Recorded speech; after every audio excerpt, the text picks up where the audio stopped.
On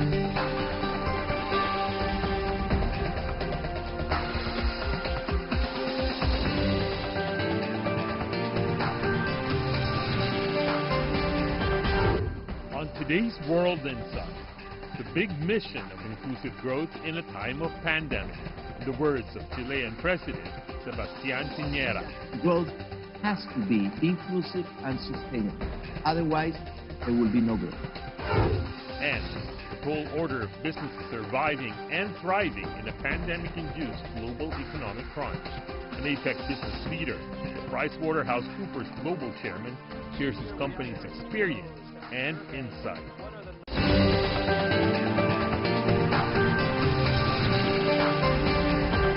Here is our host, Tian Wei. Hello and welcome to World Insight from Beijing. I'm Tian Wei. Malaysia is hosting the 2020 Asia-Pacific Economic Cooperation Informal Leadership Meeting with APEC CEO Dialogues. Chinese President Xi Jinping keynoted the dialogues via video link on Thursday, calling the Asia-Pacific a shared home and expressing his hopes for the Asia-Pacific business community. At the APEC meeting this year, member economies aim to work together on inclusive and sustainable growth. Despite the pandemic's devastating effects, Pacific Rim countries such as Chile seek to keep APEC's significance as one of the key multilateral blocs in the world. So listening in on my conversation with Sebastian Pinera, the Chilean president, for his insights on inclusive growth. Welcome to the session on the challenge of inclusive growth. My name is Tian Wei, moderator and host of World Insight with CGTN, here based in Beijing. It's such an honor to host a session with Mr. President coming from the Republic of Chile, His Excellency, Mr. Sebastian Pinera. Mr. President, what a pleasure. Wei, good morning, good night, good evening, whatever. Here we are in the springtime and taking advantage of a beautiful morning, and we are ready to talk about the future. The future and the inclusive growth, as that is the key word in our topic today.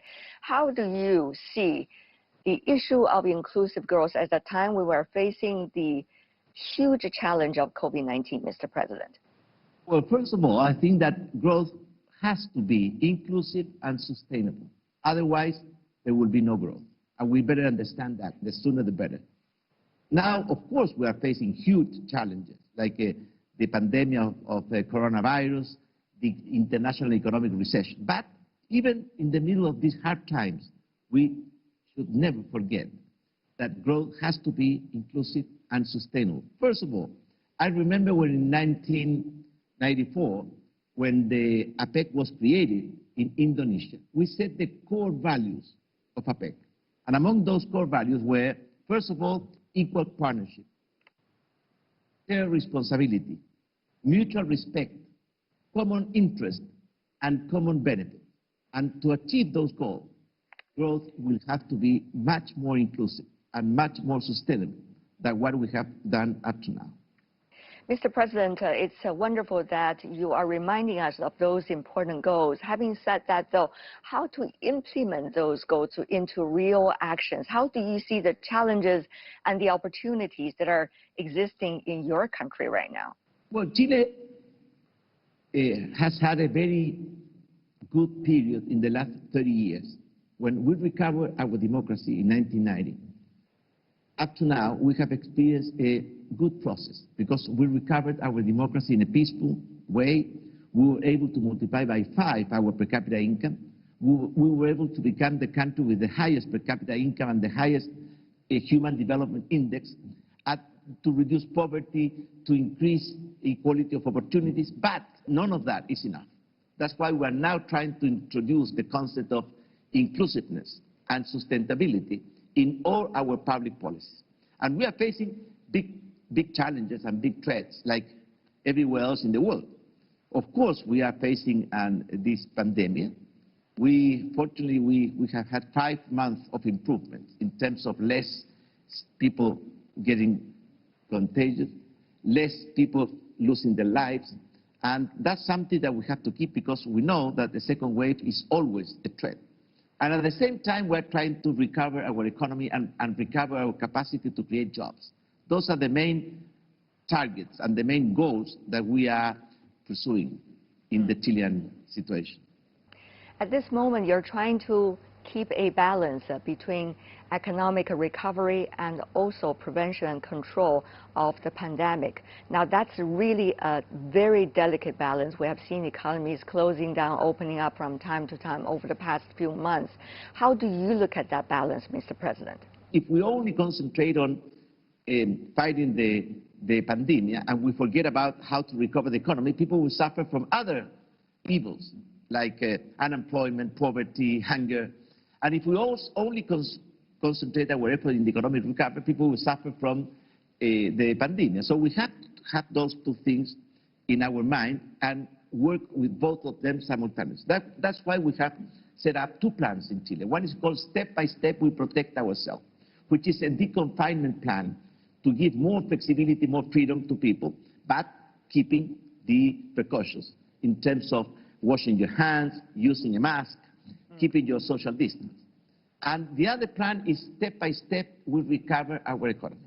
Right now we have 5 months of improvement in the fight against the pandemic and 4 months of recovery of our economy and our capacity to create jobs. So we are moving in the right direction. It doesn't mean that we don't have problems. We are still facing huge problems, but we are seeing the light at the end of the tunnel.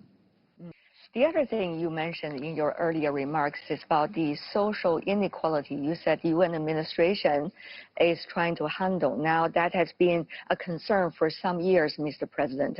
How to address those difficult issues that has been in the making throughout history and be able to address it in an efficient way under the current circumstances when the economy are suffering? That's really, I guess, a huge question for you every day. Tell me more about your latest plan. It's true that we have been working during the last 30 years, many governments, to reduce inequalities in Chile and to increase equality of opportunity. But we have achieved great results, but not enough. We still have too high levels of inequality, and we are not close enough to have a real equality of opportunity. How are we dealing with this? I think that there are 3 major tools. The first one is to strengthen the families. When you have strong families, you have better education, you have less delinquency, you have more opportunities. The second, to create jobs, because to create jobs and allow everybody that wants to work to have a good job with a fair salary is a key aspect. The third area where we're working very hard is to improve the quality of education, particularly early education, because that's where you can really reduce inequalities of origins and to move forward towards more equalities of opportunity. These are aspirational goals, certainly, Mr. President. On the other hand, how do you see, the being of the region, Asia Pacific particularly, as we are in the session, has been an environment for your economy and also for your economy to create jobs for your young people? Well, it's true that, as we were mentioning at the beginning, that growth and development has to be inclusive. It means it has to be for everybody. If we left some people behind, it doesn't work. And at the same time, it has to be sustainable. So we have to take care of nature and the environment. Chile has a very ambitious plan. For instance, Chile has committed itself to become a carbon neutral country, 0 net emissions before 2050. And for that, we are doing many things. First of all, we are decarbonizing our energy matrix, substituting coal and oil for solar energy, wind energy, and we are doing that at a very fast pace. Actually, more than 95% of the investment in energy right now in Chile is with renewable, clean energies. The second thing is that we are doing is transform our transportation system from a system based on fossil fuels to a system based on electricity. And in the future, I think they will be based on green hydrogen. We are very, very committed Because since we have solar energy, we can produce green hydrogen, which means it's a source of energy which is absolutely clean and renewable.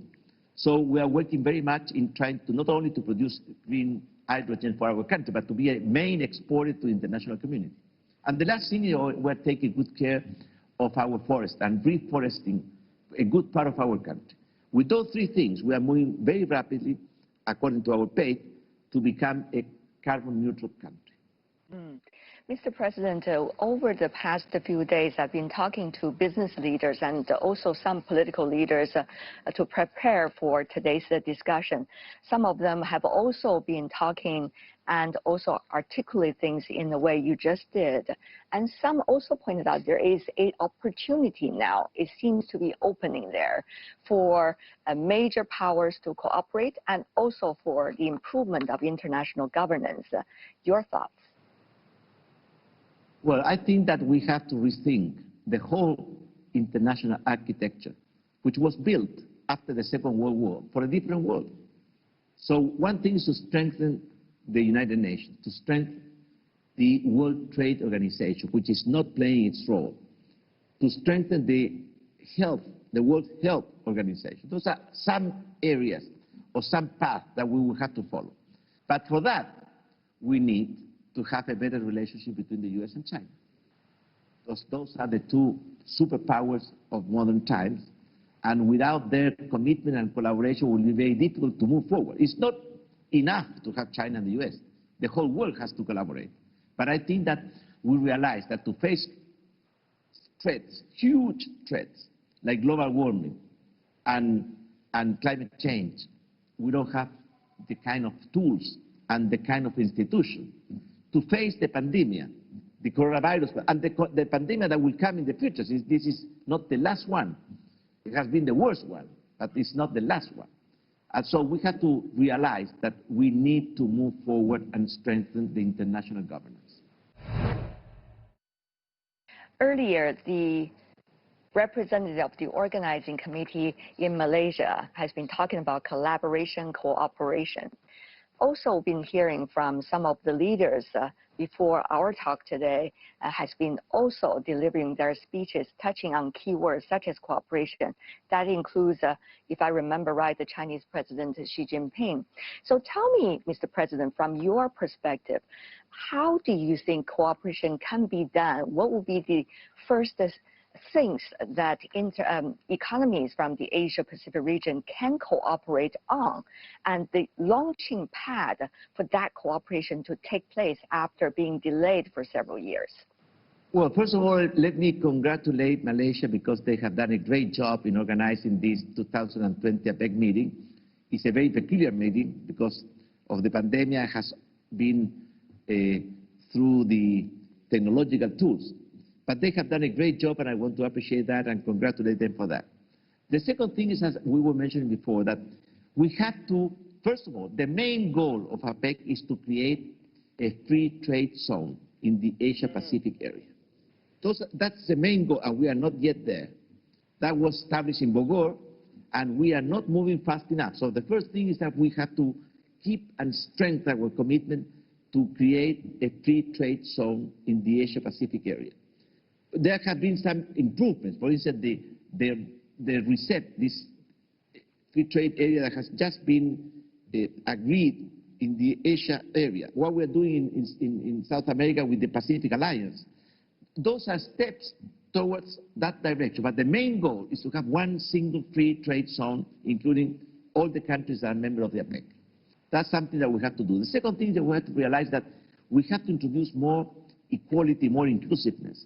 And in that, we have to take a special care and have a special commitment with how to give to our women the same rights, opportunities than men. And that's something that we can do much better than what we have done up to now, in terms of equal salary for equal jobs, access to the job market, access to leadership positions, access to key educational areas. Those are things that we have to move faster. The second thing, how to incorporate to this integration effort to all the small, medium-sized enterprises, because we want this APEC free trade zone to work for everybody and to be beneficiary for everybody. And the last thing is, I think that those are the targets, but we have a magnificent ally.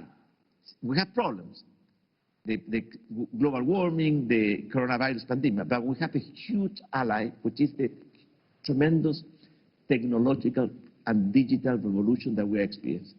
So we have the problems here, we have the tools here, we have to use the tools to solve the problems. That's the main, I think, the main challenge that APEC is facing today. Digitalization certainly is a great tool to advance some of the important causes you mentioned, Mr. President. But at the same time, we also see divide and gaps of infrastructure for digitalization, for example, in different parts of the world. How do you, as President of Chile, see that issue? And how do you think you and other political leaders could work together to make it improve?